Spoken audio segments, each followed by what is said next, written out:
वालेकुम। अॼु जो जेको लेक्चर आहे उहो आहे ब्रांचेस ऑफ द केमिस्ट्री। पहिरीं जेका ब्रांच आहे उहा फिज़िकल केमिस्ट्री आहे। Physical chemistry is the branch of chemistry which deal with the relationship between the composition and physical properties of the matters and changes in them. It deals with the laws and principle governing the combination of atom and molecules in a chemical reaction.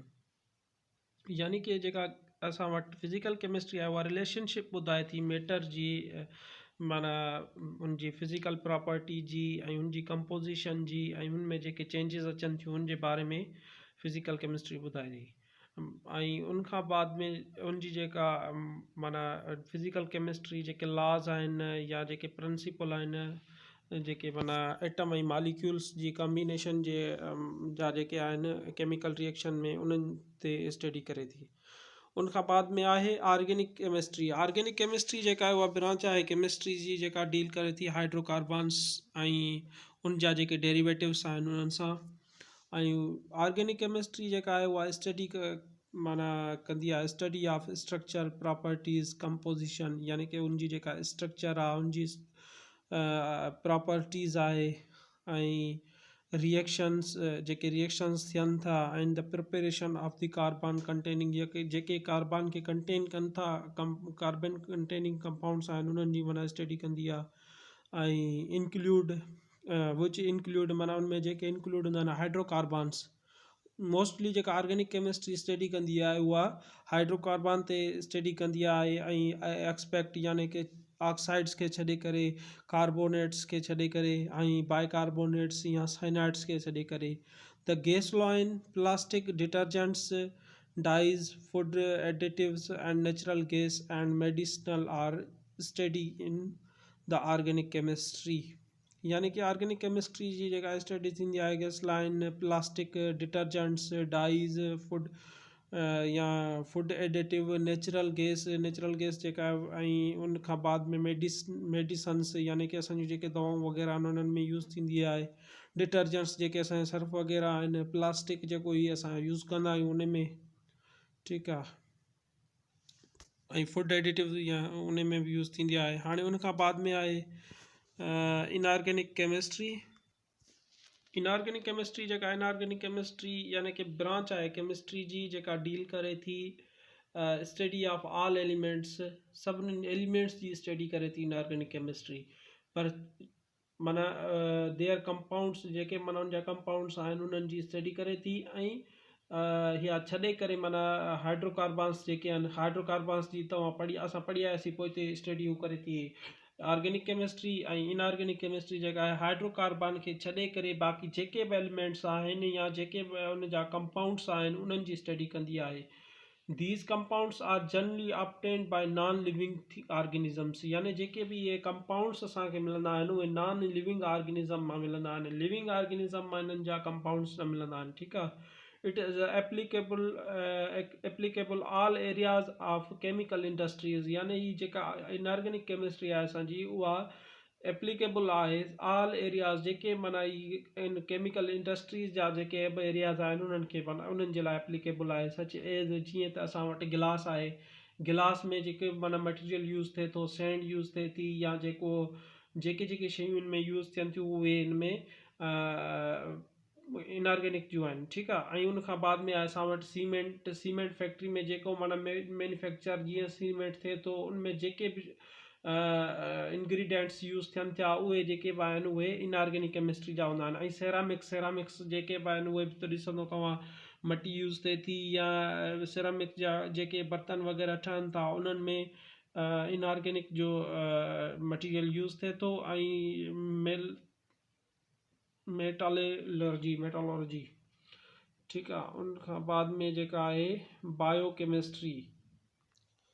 हाणे आहे biochemistry जेका आहे उहा chemistry जी branch आहे जेका deal करे थी compounds of living organisms यानी कि लिविंग ऑर्गेनिज़म जे जेके कंपाउंड्स आहिनि उन्हनि सां माना तालुक़ु रखे थी।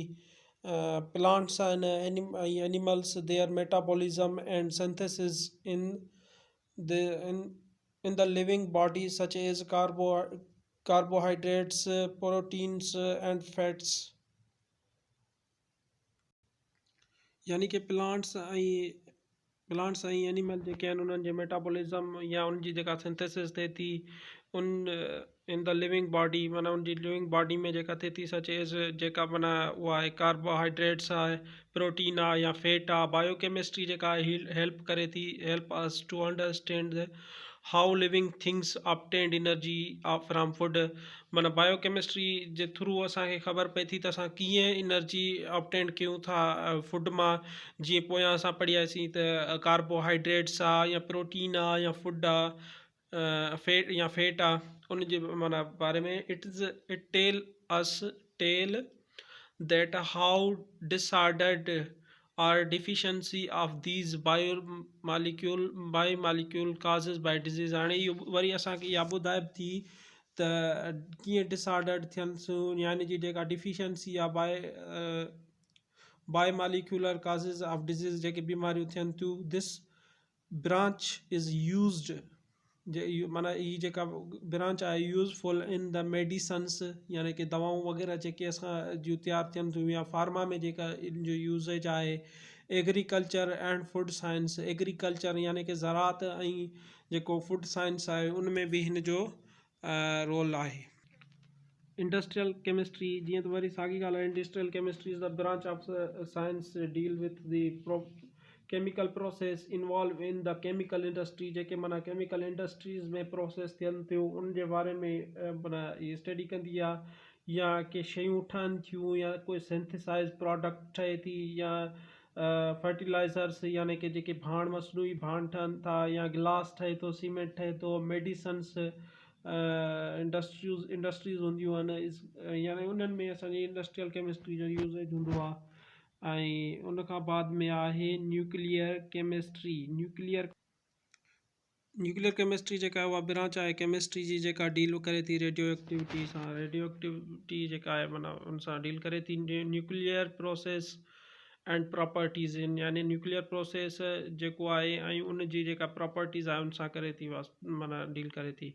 Radioactive elements are widely use in medicine as diagnostic tools and as the mean of treatment especially for the cancer। यानी कि जेका डायग्नोस्टिक टूल्स आहे जेका या जेका ट्रीटमेंट करे थी स्पेशली कैंसर जे लाइ न्यूक्लियर केमिस्ट्री जेका आहे उहा उन जे थ्रू ट्रीटमेंट थिए थी।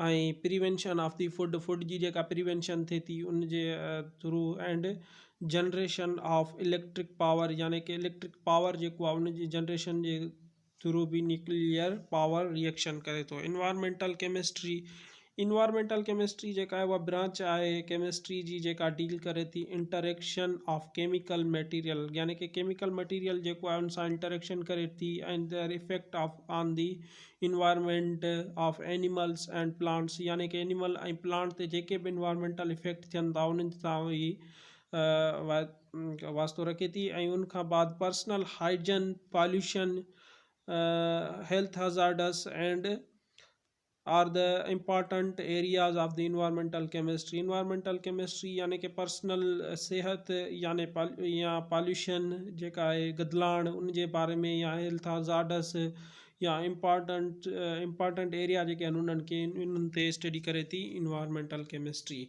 उनखां बाद आहे एनालिटिकल केमिस्ट्री जेका आहे उहा ब्रांच आहे केमिस्ट्री जी जेका डील करे थी the separation and analysis of the kinds यानी कि उनजी सेपरेशन करे थी उन जा क़िस्म ॿुधाए थी। कोई बि माना शइ आहे उन जे क़िस्म ॿुधाए थी या क्वांटिटी ॿुधाए थी उन जी या क्वालिटी ॿुधाए थी। Quantity and quality of the various components यानी जेके गिवन सबस्टेंस या असां वटि कोई बि सबस्टेंस आहे उन्हनि जी जेके कंपोनेंट्स आहिनि उन्हनि जी क्वांटिटी या क्वालिटी ॿुधाए थी। ठीकु आहे। It is use for chromatography यानी कि क्रोमेटोग्राफी में भी यूज़ थींदी आहे। Chromatography chrome means colour matography यानी कि chromatography is the colour separation technique आहे। Chromatography is nothing, chromatography is just like a separation technique. Electrophoresis जे में बि जो यूज़ आहे। ऐं जेको आहे स्पेक्ट्रोस्कोपी में भी जो यूज़ आहे। ठीक है, उनखां बाद में आहे मेडिसिनल केमिस्ट्री जेका आहे उहा ब्रांच आहे केमिस्ट्री जी विथ जेका डील करे थी साइंथेटिक ऑर्गेनिक केमिस्ट्री सां, ऑर्गेनिक केमिस्ट्री या pharmacology and various biological species जेके आहिनि उन्हनि सां ई डील करे थी। ऐं the medicinal chemistry is used in the synthesis of the chemicals, यानी कि मेडिसिनल केमिस्ट्री जेका आहे उहा यूज़ थिए थी synthesis of the chemicals, bio active molecules, यानी कि बायो एक्टिव मालिक्यूल्स जेके आहिनि ड्रग्स में या फार्मास्यूटिकल एजेंट्स, यानी कि जेके असांजो फार्मास्यूटिकल जेके माना कि फैक्ट्रियूं हूंदियूं आहिनि उन्हनि में, यानी जंहिंमें असांजी मेडिसन वग़ैरह तयारु थींदी आहे उन्हनि में बि हिन जो फार्मास्यूटिकल एजेंट तौरु यूज़ थिए थी। उनखां पोइ आहे क्वांटम केमिस्ट्री जेका आहे उहा डील करे थी applications mechanics and experiments of the physical models in chemical system, यानी कि केमिकल सिस्टम में जेके भी फिज़िकल मॉडल्स आहिनि या उन्हनि जा जेके एक्सपेरिमेंट्स आहिनि उन्हनि में, या जेके मैकेनिक्स या एप्लीकेशंस आहिनि उन्हनि जी माना स्टडी करे थी। It is also called molecular quantum mechanics. इन खे जेका क्वांटम केमिस्ट्री आहे उनखे असीं मोलिकुलर क्वांटम केमिस्ट्री बि चवंदा आहियूं। ठीकु आहे, उनखां बाद में आहे ग्रीन केमिस्ट्री जेका आहे उहा ब्रांच आहे केमिस्ट्री जी जेका डील करे थी study of the process and designing products, यानी कि जेके designing products which are composed as less hazardous substance